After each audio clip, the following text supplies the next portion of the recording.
آج میرے ساتھ تشریف رکھتے ہیں جناب عمار خان ناصر صاحب، جو ڈاکٹر بھی ہیں، پروفیسر بھی ہیں، مصنف بھی ہیں، اور اسلامک علوم پر اپنی دسترس کے حوالے سے ایک خاص پہچان رکھتے ہیں۔ ان کے زندگی کے سفر میں ہم انہی سے گزارش کر لیتے ہیں کہ وہ بتائیں کہ وہ اس وقت گوجرانوالا اور لاہور میں مقیم ہیں، لیکن ہیں وہ خان۔ تو یہ سفر کہاں سے شروع ہوتا ہے جناب عمار خان ناصر صاحب؟ جی بہت شکریہ نعیم بلوچ صاحب۔ آپ کے سوال کے رخ سے پتہ یہ لگ رہا ہے کہ آپ خاندانی پس منظر کے حوالے سے بات کر رہے ہیں۔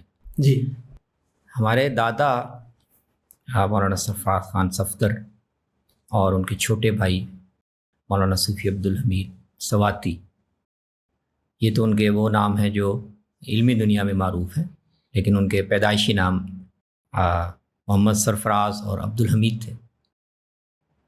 تو یہ مانسیرا سے آپ بٹل کی طرف جائیں تو وہاں راستے میں کسی ایک پہاڑ کے اوپر ایک گاؤں تھا کڑمنگ بالا، جہاں پہ ابھی تک میں بھی نہیں گیا۔ ہمارے خاندان کے کچھ لوگ گئے ہوں گے، کچھ نہیں گئے ہوں گے۔ تو وہاں ہمارے پردادا کی کچھ زمینیں تھیں، تو وہیں پہ ہمارے ان دونوں بزرگوں کی پیدائش بھی ہوئی۔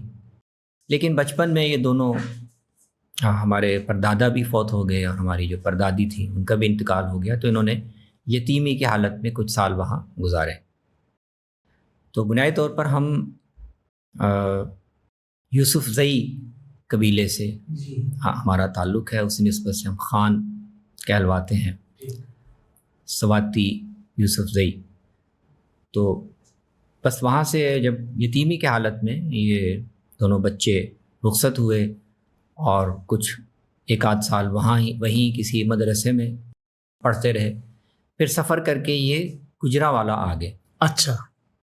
اور گوجرانوالا کے مختلف مدارس میں، شہر کے مدارس میں، کچھ ارد گرد کے گاؤں کے مدارس میں انہوں نے اپنی دینی تعلیم مکمل کی۔ اچھا، دینی تعلیم ہی کی طرف یہ کیوں آئے؟ کیا اس کا کچھ پس منظر پیچھے تھا؟ نہیں، ہمارے پردادا تو ایک زمیندار تھے، اور ہمارے ان دونوں بزرگوں سے پہلے اس خاندان میں کوئی دینی تعلیم حاصل کرنے کا یا دینی عالم بننے کا کوئی ذکر نہیں ملتا۔ ٹھیک۔ تو پہلی اور ظاہر ہے اس وقت کوئی یہ جو جدید تعلیم ہے وہ اتنی عام بھی نہیں تھی، اس کا اتنا رجحان بھی نہیں تھا، اور یتیم بچوں کے سہارے کے لیے اور ان کو کہیں پناہ عام طور پہ مدارس میں، مساجد میں ہی ملتی تھی، اور کوئی ایسا انتظام تھا نہیں۔ تو اس کو آپ حسن اتفاق کہہ سکتے ہیں کہ دونوں بچے وہاں سے نکلے اور گوجرانوالا میں تعلیم حاصل کی، اور پھر یہ دونوں میرے خیال میں 40 کے بعد 41 یا 42 میں یہ پھر دورہ حدیث کے لیے، یعنی دینی تعلیم کے جو ابتدائی مراحل ہیں وہ مکمل کرنے کے بعد 40-41 سے مرادہ 1941 یا 42 میں میرا خیال ہے، مجھے متعین ثانی اس وقت ذہن میں نہیں۔ تو یہ تکمیلی درجے کے لیے، جس کو دورہ حدیث کہا جاتا ہے، اس کے لیے پھر یہ دونوں دارالعلوم دیوبند چلے گئے۔ اچھا۔ اور وہاں اس وقت بڑے اساتذہ تھے، مولانا حسین احمد مدنی صاحب تھے، مولانا اعزاز علی صاحب تھے، مولانا ابراہیم بلیاوی تھے، مفتی محمد شفیع صاحب بھی اس وقت وہاں پڑھاتے تھے۔ تو حدیث کے اسباق پھر ان دونوں نے وہاں پڑھے، اور وہاں سے پھر فراغت کی سند لینے کے بعد یہ پھر دونوں بزرگ واپس گوجرانوالا ہی تشریف لائے، اور یہیں انہوں نے اقامت اختیار کر لی۔ ہمارے دادا جو ہیں وہ گوجرانوالا شہر سے آپ وزیر آباد کی طرف جائیں تو تقریباً 10 میل کے فاصلے پر گکھڑ نام کے ایک قصبہ، جی بالکل، وہ وہاں سیٹل ہو گئے۔ ایک مسجد جو بورڈ والی مسجد کہلاتی ہے، اس میں امامت اور خطابت اور تدریس کا سلسلہ شروع کیا۔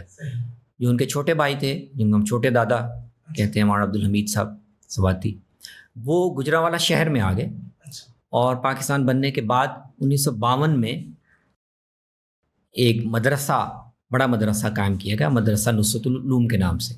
تو اس کے انتظام اور اہتمام کی ذمہ داری ان کو دی گئی، اور پھر یہ دونوں بھائی اسی مدرسے کو انہوں نے آباد کیا، تعلیم و تدریس سے، تصنیف سے اور دعوت و تبلیغ سے۔